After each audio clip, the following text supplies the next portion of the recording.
Hi everyone. So this is a little video that I'm doing as a VR to Eline Eugenie. Her channel is linked below, and as you can see from the title, it's about Kundalini and meditation and so forth. And I just thought I would share some of my experiences with that. Basically, what I could say is that it's not a love and light practice, and it's hard because it will basically take everything inside of you and it's going to rip out all of the wiring and everything that's familiar, trigger any kind of things that you've got that are unresolved in your system, and basically make you feel like you're wearing your skin inside out. Yeah, okay, thank you for watching, and I'll see you next time. Bye. Oh, you're still here. Okay, so so that was the long and short of it, in a nutshell. So really, I can't, speak authoritatively on this topic at all. Eline is talking in her videos about her own experiences with the Tumo practice, which is something I know very little about. I know that a lot of Tibetans practice it. It can be helpful to get like heat working and building in the body, which can be helpful if you live at high altitudes in cold weather without always having warmth, in your home or that you can resort to. I guess, she had mentioned in a video, again, I'll link it below as well as her channel, about what it's like to just to try and be with that, with all of that energy, because when it starts to come up through your body, it's really intense. So I had just mentioned, like, yeah, it is intense. It's hard to be with. It's a lot, etc. And she said, well, would you consider sharing your experiences with that? Because that might be something that a lot of people could relate to, and it's not something that's talked about a lot. And I don't even think about that. It's so, I tend to really undervalue my own experiences. And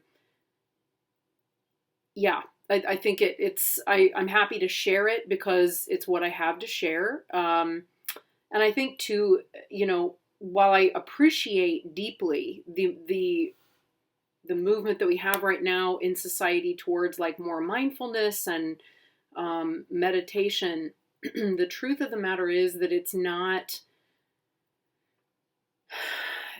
comfortable. It is not a love and light practice, and you while you start it and it feels good initially, that is not a lasting part of that experience. It's a matter of time before it will begin to really change you. If you stick with it, if you get past like the point of just stress, mindfulness based stress reduction, or using it for quiet time, or past the point where you're still wrestling with aspects of practice that are like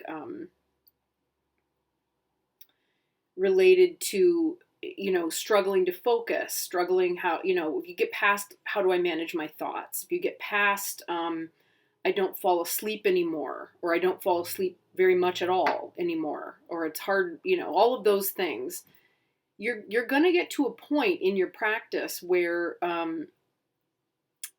it's not it won't be the same anymore. It won't feel as good. It won't feel as safe. And yet at the same time, but you won't notice that in the practice necessarily itself. Where I noticed it happening was that I was different in the world. What I understood, what I related to, where I felt, moved to put my energy in the world or put my focus and my attention completely shifted. And it was significant enough that really in a very short period of time, because of the intensity of that experience, and of that rewiring that went on, there a lot of things in my life fell apart. I lost a lot. And it was hard. It was very hard. So it might be helpful just to kind of wind back a little bit and talk about what kinds of practices, led to that and how I started, and, maybe go into a bit more detail about how it felt. And certainly if you have questions that arise, as you're listening, or things that you would like to know more about, please put that in the box below. I'll do my best, to do, to answer that, or find a way to address it, in a future video, or in the messages themselves. I'm not, all of you are watching, if you've been around for a while, you'll have noticed I'm not kind of, cranking out. I haven't been able to, even though I've come back from this break. The experiences that I've had over the last couple of months have changed a lot of things for me. They've changed the way that I feel about things. They've changed a lot of priorities again. And again, that, that goes along with this kind of energy, because when you're tapping it, and you're tapping into it, it tends to burn away anything that's unnecessary. So the things that are most necessary in terms of your own growth and development are the things that take the forefront. The things that are less necessary or unnecessary, you just don't, you can't put your energy toward them anymore. And that's not the same as avoidance, right? It's not the same as being like, well, I don't think that making my car payment this month, even though I could, it's really what I want to do with my energy. And I'm laughing because I just did I finally was like, oh crap, I do need to get that car payment taken care of. And I just did that this morning. It's not that. It's not the avoidance of things that are necessary for living. It's things like, gee, it would be really fun to do an unboxing video, right? That, for me anyway, this is how it's manifesting. Or anything that's got should behind it can kind of, it's usually not something that's really urgent. So those kinds of things will go, to the background.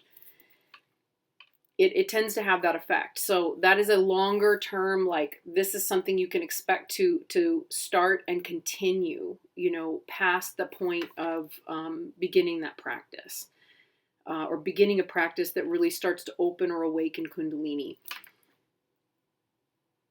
Again, I'm just coming to this from my own experience. It's not, this is not authoritative. This is by no means comprehensive in any way. It's just sharing, sharing my own stuff.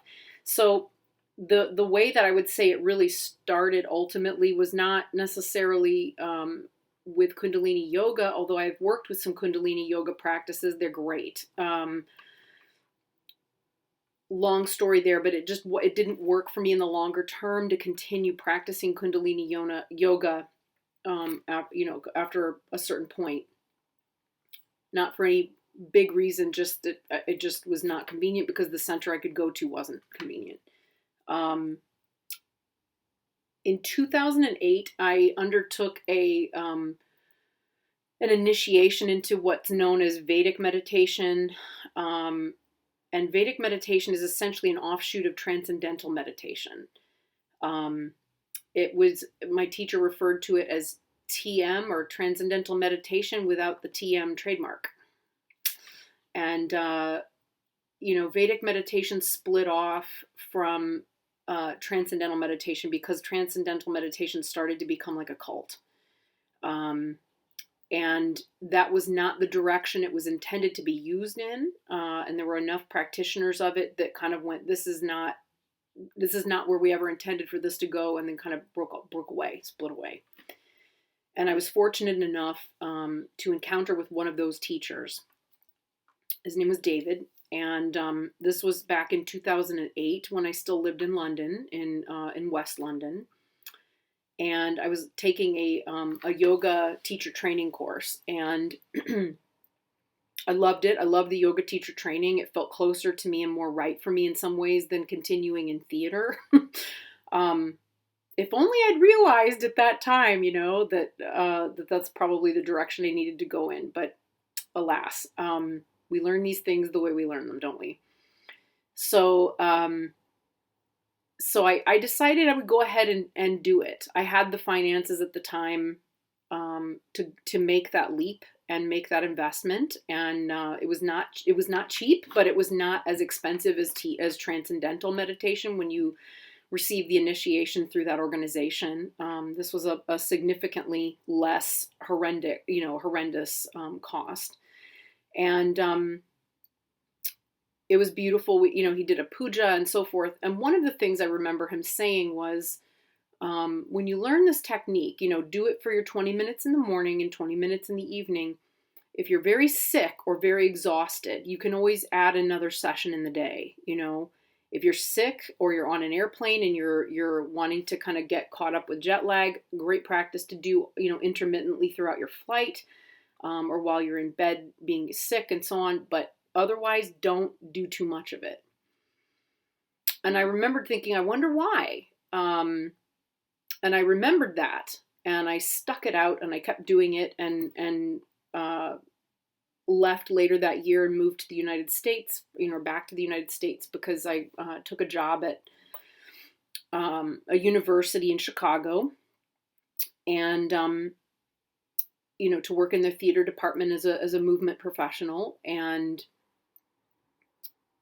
yeah, it was, I did some directing and so on while I was there and so on. But anyway, I continued the meditation and encountered with a lot of real difficulties. So the culture shift was a lot. There were a lot of different things that all kind of convened, at a certain point, and made it made it very hard. Everything was very hard. And the only refuge I had at a certain point, besides working with a therapist, I should say too, at that time, I was also in a really abusive relationship. It was horrible. It was horrible. And I was also having problems at work with my colleagues. And there were some patterns in place in that department and work environment whereby they would, I wasn't the only one by any means. They would just kind of find a newbie that was young, and everything kind of got dumped and projected onto them. And that had happened to every person, almost like an initiation process, right? So there was all of this going on simultaneously. And at a certain point, I realized I needed, to see a therapist. So I started seeing her, and, she really put some emphasis on the meditation and said, this could really help you with your stress. I recommend continuing to work with that with other tools that you have, in your box that will help you manage your stress and difficulty, get a little bit more, psychological space from everything that's happening, and so on and so forth. So I did all of that. I would sit and meditate and force myself to do it, in our back. We have like a little back bedroom in our apartment. And I would do it sometimes and sit there and just refuse to open my eyes or move, even when, my ex would come up and rip the blanket off of me and scream literally right in my face. I stuck it out. I really stuck it out. I would force myself to do it even when I didn't have literally a minute in the day where I wasn't, being asked to be somewhere, do something, etc. I would kind of like, okay, I've got to just do this one thing. So I was, it was a pressure cooker kind of scenario. But the more I was doing it in that circumstance, right, in that moment of extreme difficulty, the more I became, I almost depended on that little chunk of time in the day for my own sanity. And I don't think I would have survived that circumstance without it, but I also don't think, I could ever predicted the impact it would have. That would have put us at like early, and that was like 2009 to 2010. Yeah. By the end of 2010, the intensity of the meditating had gone up. So sometimes I would find that I'd sit down and meditate for 20 minutes, and an hour later I'd open my eyes. I didn't realize how much time had passed. It seemed to take on a life of its own. And it would almost call to me, right? Almost like something was calling to me to sit down and do this practice. I remember at one point, and at this point I wasn't associating it with Kundalini, okay? But I will say that by that point, I had also been diagnosed. I was skinny as a rail. I mean, about this big. I mean, just tiny. I would say right now, I probably wear like a size 14, US 14. At that point, I wore a 4 to a 6 US. So I was very skinny. Um, right now I'm the heaviest I've ever been in my life. I'm also okay. I'm kind of okay with that. I know maybe that's not the best thing. And I really do want to look after my health and well-being, but I'm also not upset about it. So, there's that. But I also didn't enjoy being skinny like that because I was sick and I knew it. And I was not well. So I had developed worsening anxiety and anxiety problems. And I had also developed fibromyalgia. Again, I'm not saying that the underlying causes of fibromyalgia or anxiety. There's somebody having a gathering in the alleyway or someplace nearby, and it's very loud. Sorry. These are conditions that are very well documented by the medical community in various ways.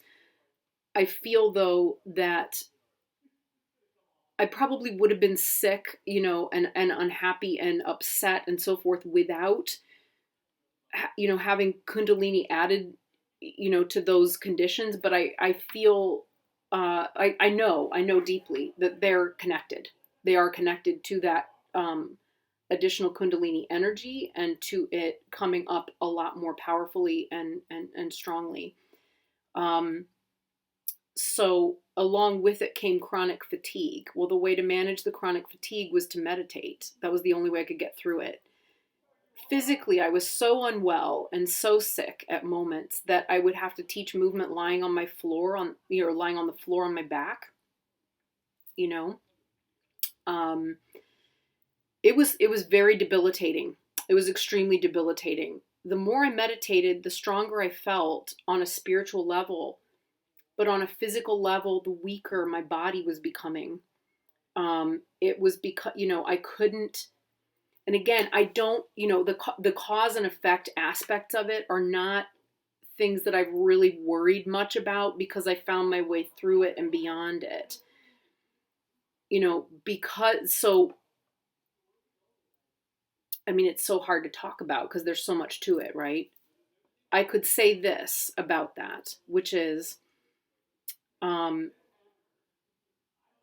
I gained, I don't know how loud that is. It's so obnoxious. I'm so not used to hearing people outside talking anymore because of COVID. You just don't hear it.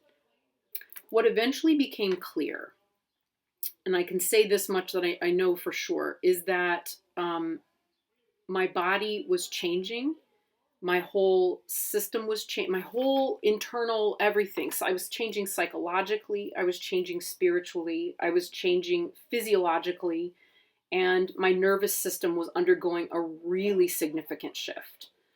And it was kind of like, a shift to 5G or, going from like dial up to broadband. It was, and yet, anything that was, the sensitivity was such that anything that was not, right for me it would either literally just get removed from my life or my body started to flare up in response to it. So my body was flaring up in response to this partner, right, who was abusive. Eventually, literally one day I remember the penny just dropped and I suddenly remember looking at him and thinking, he's never going to change, Nat.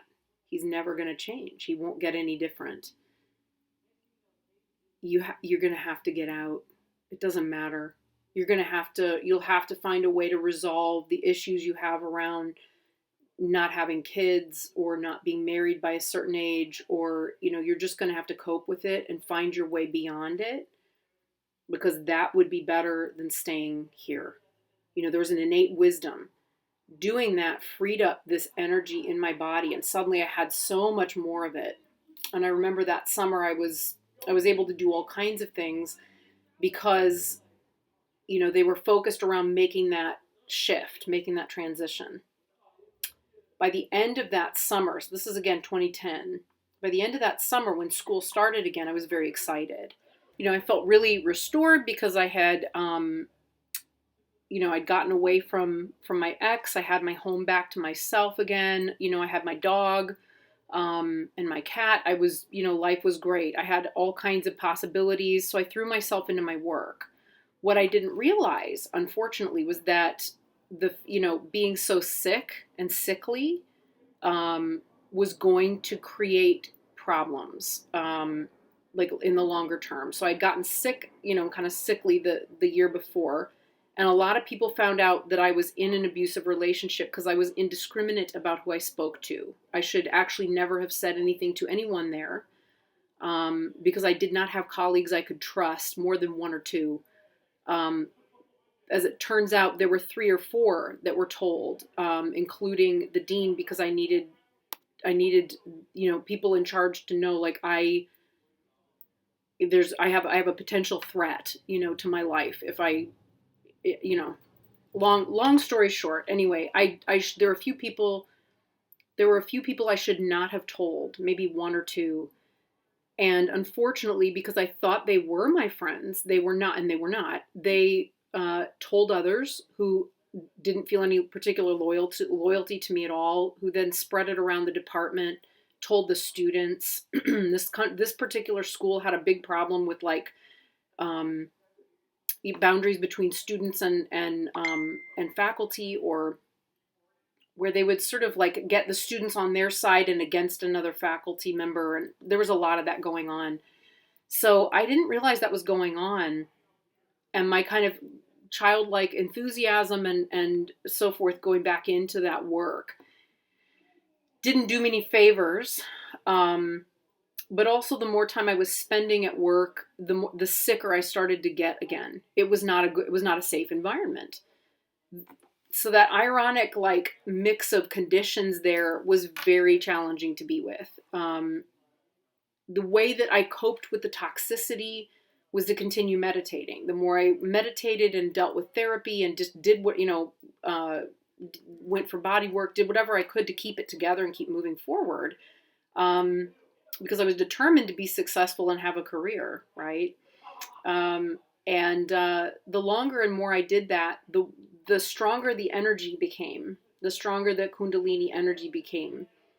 And the more almost addictive it became to sit with it and sit in it, because it was like, I remember describing at one point, it was like heroin. Not that I've ever had the experience of heroin, but it must be what it's like, that there would be this rush of energy that would just come right up through my body, right from the sacrum. And as it would come up, it would, my body would move, it would shift me or get me to like, it would eventually start a pulse, in the body. So I would pulse and rock while I was sitting. I do still sometimes do. It's actually very normal for that to happen if I'm just doing a very simple meditation. And they're never simple after a certain point, but when I meditate, it does tend to be that I will start to rock. If I'm still for longer than 2 minutes, it starts on its own. It was intense energy, but it felt, almost ecstatic. Like, I remembered feeling, it was definitely opening and softening my heart. It was definitely sensitizing me to people and other human beings and other living beings and the earth, and definitely like other realms of existence. I remember, various points in time. I'm trying to remember, I think this was winter 2010, 2011, walking around Chicago with my dog at night and seeing just different beings out of the corners of my eye, that existed there. And it was a lot. It was a lot. And it was, I could sometimes still see them even if I focused on them directly, and other times not at all. I would go places with the dog, and like, we would go find a place that was quiet where I could throw his ball. you know, only to have the ball disappear. And I mean, this dog can find a ball anywhere. He could find them just anywhere. He would sometimes come back with balls that were not his own. But things that were right in front of us would disappear, and then a day or two later we'd be walking in the same spot and they'd reappear. And it might be a place where I had seen a spirit, or seen, and like not a human spirit, like some kind of a being connected to the land, or some of them felt like ancestral guardians, maybe. I can't, it's hard to know how to put words to these beings, or even to draw them, because they weren't always fixed, like, and clear. They would kind of morph a little bit, but I would find it there the next day, and, you know, or 2 days later in that exact same spot. There were things like that just carried on, you know, during that time. Nothing in the house. There were no like incidents in my home, but they would happen around me, you know, in other places. I don't know what this congregation is doing outside. At a certain point, I began to feel as though I really couldn't continue to meditate by myself, because all of the intents towards, you know, changing my, you know, adapting my own conduct, adapting the way I spoke, the way I, you know, I completely revamped everything in my teaching practice, so that my teaching practice was more compassionate, more aligned with my emerging integrity and belief system, right? Things that I had allowed to be violated, or you know, allowed to be flexible in ways that were actually not really very healthy for me, or for my students, or, you know, but which had been handed to me by previous teachers or experiences. So I had gone through that process of starting to change those things. And as I did, it was not, again, change is something that people either see as valuable or they see as a threat. And it was being treated as a threat.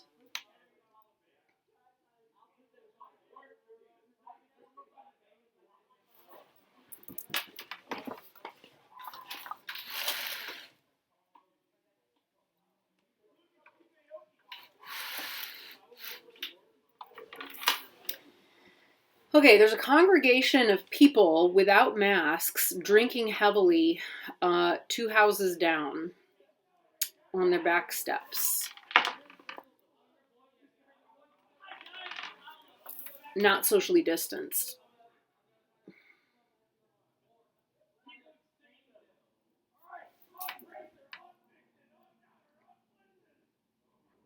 We'll just charge forward. Okay, so at the same time all of that was happening, it was just, you know, it was a lot to be with. It was a lot to handle. Again, like everything in my life was changing. It was tremendous. You know, I literally did not have energy for anything that wasn't necessary. Anything that I did that wasn't healthy for me would take energy from me. So then things that I did need to do that were necessary, like taking out the trash, or having a shower or whatever, would become that much harder, right? That they took that much more energy. I did begin to notice like an ebb and flow with the episodes and flare-ups of the fibromyalgia aspect of it, and start to find ways to manage it. But I knew that at that point I couldn't exist by myself as a meditator without finding a group of people to meditate with, because I needed, you know, I felt like a salmon swimming upstream, and I couldn't exist like that by myself anymore. So I found the Zen Buddhist temple in Chicago, and eventually, you know, I loved it. Took their beginning meditation class there because I just wanted to get a sense of what they were doing and how that was all functioning. Learned a whole new way of meditating that functioned very differently inside, right? And took my brain into a different space that was actually helpful. So I sort of added that meditation practice. So I was still doing like Vedic meditation, but with the bija mantra, but I added to it the Zen meditation technique that we were learning. And I decided that summer, it was 2011, I decided that summer to go on a retreat. And after that retreat, I knew I wanted to ordain. It was just very, very clear. This is the path. This is where I want to go. But it was very difficult on that retreat because there was, the tradition was very different, and it was clear that no one else was having the same experience.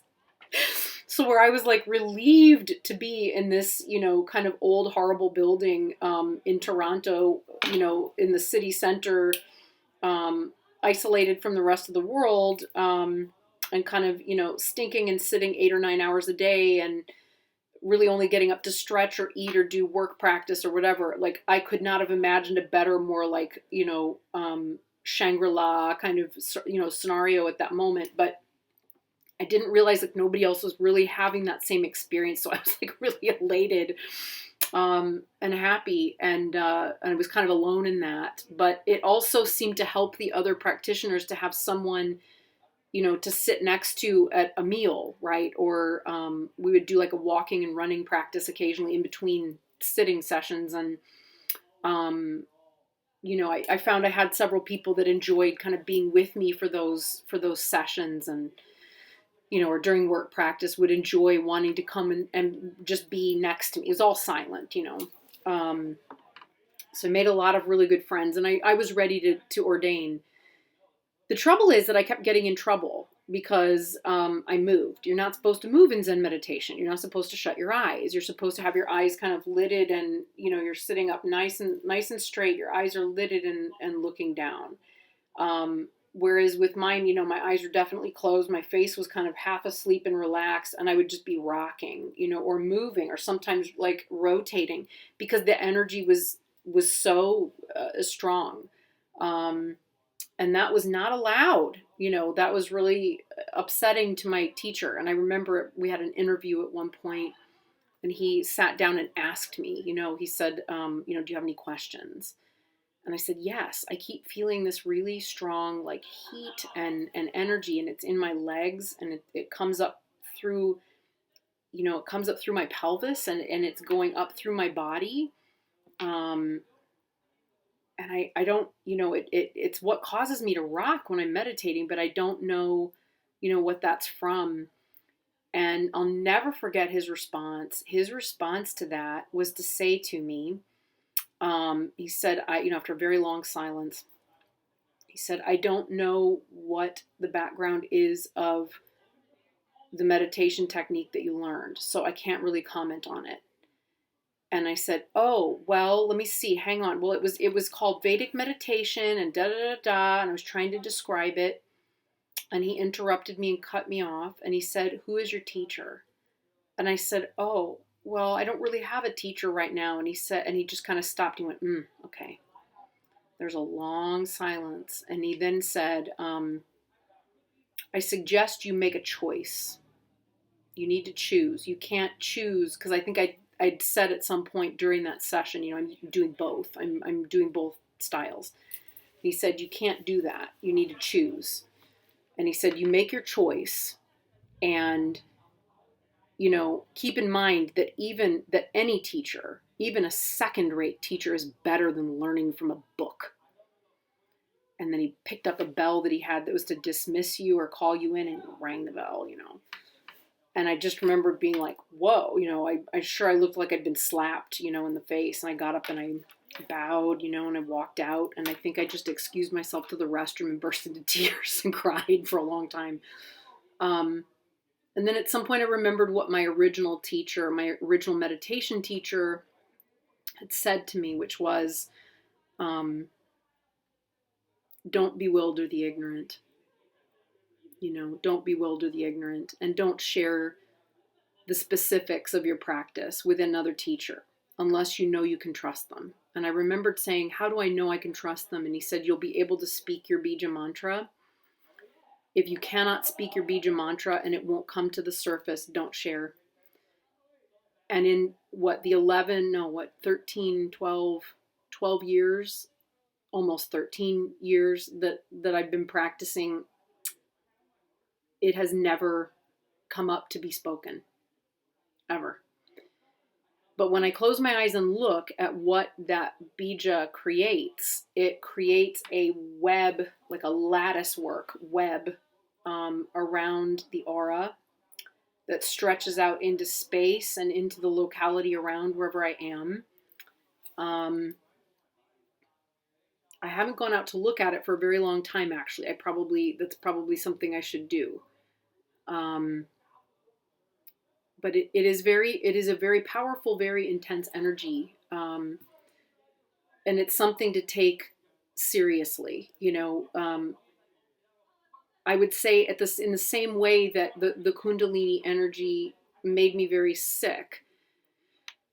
It also, the symptoms of fibro and the way that energy has learned, I've learned to work with it, is that I let it tell me when situations are toxic, right? And that there's situations or people or whatever that I need not to be around, I allow it to tell me, sorry about all the noise. I allow it to tell me, that I'm doing too much, or that, I need to set better boundaries and say no, or ask for help. It will begin to flare. My body, my whole system will begin to flare, and it has very clear signals and symptoms that I feel, along with feeling my energy be drained. So,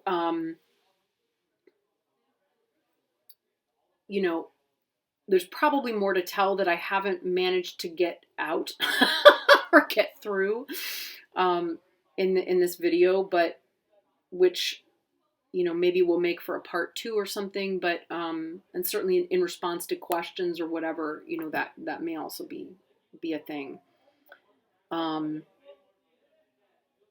It does increase your appetite. It does it took my appetite away for a long time, along with the anxiety. Once the anxiety began to subside, it felt like the Kundalini brought appetite back. I tend to associate having a really good appetite with health, because I really was so sick, which I know is why I have a tendency to overeat. And it's something that I just decided not to get attached to for a very long time. And I'm starting to kind of come around to like, okay, yeah, I know. And, it does feel really good. It does feel really good, to just stop before you're so full, or not eat all of the cake, or, I'm working with that. And I have off and on, over the years. It comes and goes. It always has. But I think the additional obstacle there is that I don't feel the guilt anymore. I don't feel compelled to have to be skinny anymore, which I once did. I don't feel compelled to punish myself physically through going to the gym. I cannot be motivated through punishment, shame, blame, judgment.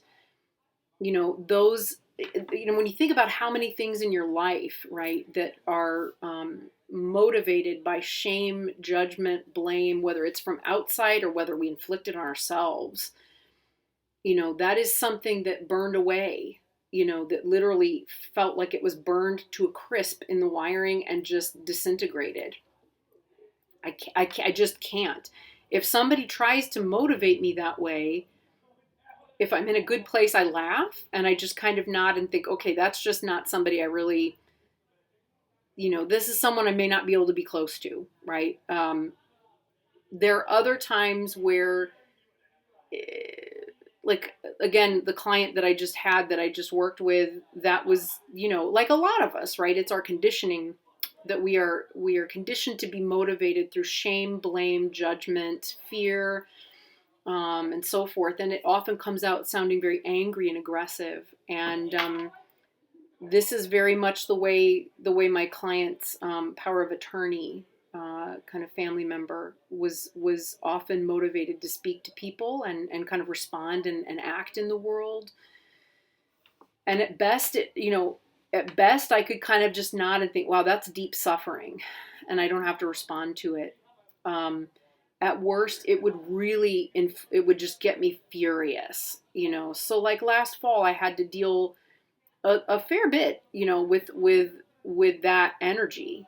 But when I can transform it from being um, a reaction, a physiological reaction in the body that comes up as pain and exhaustion frequently, and I can instead feel the anger and let that anger turn from something that causes spinning thoughts, right? These are the tools that you learn too through the practice of meditating and therapy, I would say too, like a really good therapist that you can bounce you can really get into stuff deeply with, right? This is not stuff I could have done just with meditation. That's important to be clear about. Um, I worked with her for 10 years for very good reason. Um, but and I still do. I will still call her if I need to. I will still call her. But what it would do, what I can do now is redirect the thinking that kind of causes that anger thinking spinning and just out of control. And I'm going to this, and I'm going to that.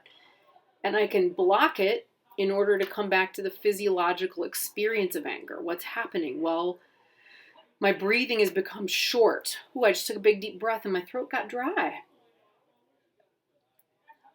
That's better. Or, they're just physiological symptoms you learn to identify. And if I could be with that and recognize and trace energetically, where is that coming from? It's coming from this. Okay. Or I may not even need to do that. I may already know. I can transform the depression energy or the anger energy, right? So often the depression energy is anger energy, right? So I could kind of let that come up, transform, and then move into the energy or the will, to do something else, to make a different choice. But the hard part is being able and willing to intervene and stop it beforehand. So it's a long explanation. I know it's a really long explanation. Wow, there's a lot of crazy drunk behavior happening over there. Okay. And I need to go because I need to go someplace and pick something up. But suffice it to say, there's more to share about this, certainly. And, your questions are welcome.